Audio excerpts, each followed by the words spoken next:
মার্কেটের ভিতরে পানি ঢুকে গেছে। টঙ্গী গাজীপুর এরিয়া, টঙ্গী পৌরসভা, college gate area, industrial market area,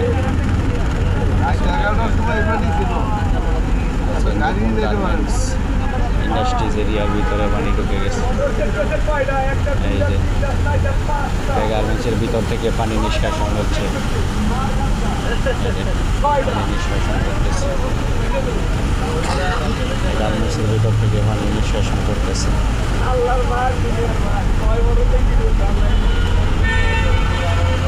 রাস্তা এইভাবে পানিতে তলিয়ে গেছে এবং যানজটের সৃষ্টি হয়েছে। এই দেখেন মার্কেটের ভিতরে সব পানি,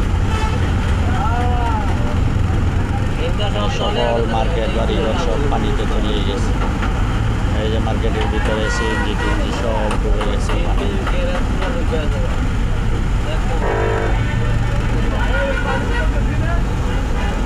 গেলে কি স্ল্যাবগুলো তো বইরা ড্রেন পর্যন্ত বইরা গেছে পানিতে,